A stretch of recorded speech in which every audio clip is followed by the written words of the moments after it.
2002 குஜராத் இனப்படுகொலையில 3000 இஸ்லாமியர்கள் துள்ள துடிக்க கொல்லப்பட்டாங்க. அமைச்சரவையில ராம்விலாஸ் பாஸ்வான் கூட்டணியிலிருந்து விலகிட்டாரு. கருணாநிதியோட திமுக அரசு அந்த கூட்டணியிலே தொடர்ந்துச்சு. அவங்க சொன்ன காரணம் என்ன தெரியுமா?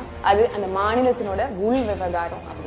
98ல பாஜகவோட அதிமுக கூட்டணி வைக்கும் போது பண்டாரங்களின் கட்சின்னு விமர்சித்த அதே கருணாநிதி 99ல அதே பாஜகவோட கூட்டணி வைக்கிறார். அதுக்கு அவர் சொன்ன சமரச காரணம் தான் காமன் மினிமம் ப்ரோக்ராம். அதுல ஒரு 3 செய்தி சொல்லியிருந்தாங்க. ஒன்னு, ராமர் கோயில் சிக்கலை மீண்டும் எடுக்க மாட்டோம். 2வது, பொது சிவில் சட்டத்தை நடைமுறைப்படுத்த மாட்டோம். 3வது, காஷ்மீர் சிக்கல் 370ஐ தகர்க்க மாட்டோம். இது 3 சொன்னாங்கன்னு சொல்லிட்டு தான் கருணாநிதியும் திமுகவும் பாஜகவோட கூட்டணி வச்சாங்க. 2002 குஜராத் படுகொலை நடந்து முடிந்ததற்கு பிறகாக மோடி ஆட்சியை நீக்கணும் அப்படின்னு இந்திய நாடாளுமன்றத்தில் வாக்கெடுப்புடன் கூடிய விவாதம் நடைபெற்றுச்சு. இந்த வாக்கெடுப்புடன் கூடிய விவாதத்துல மோடிக்கு எதிராக மம்தா பானர்ஜியும் சந்திரபாபு நாயுடுவும் தங்களுடைய பாராளுமன்ற உறுப்பினர்களை வாக்களிக்க வச்சாங்க. ஆனா மோடிக்கு ஆதரவாக திமுக நாடாளுமன்ற உறுப்பினர்களை வாக்களிக்க வைத்து மோடி ஆட்சி தொடர வழிவகை செய்தது திமுகவும் கருணாநிதியும். 2019ல ராமர் கோயிலை கட்டிக்கொள்ளலாம்னு தீர்ப்பு வருது.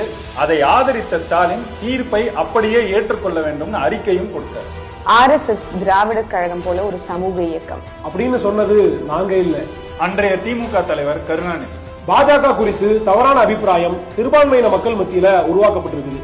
இதனை போக்க வேண்டிய பொறுப்பு திமுகவினுடைய இளைஞர்களான உங்களுக்கு இருக்குது அப்படின்னு சொன்னது கருணாநிதி. இப்ப சொல்லுங்க, யாரு? பாஜகவின் பி டீம். எதிர்கட்சியா இருக்கும் போது பிளாக் பலூன், ஆளுங்கட்சியா இருக்கும் போது ஒயிட் அம்ப்ரெல்லா.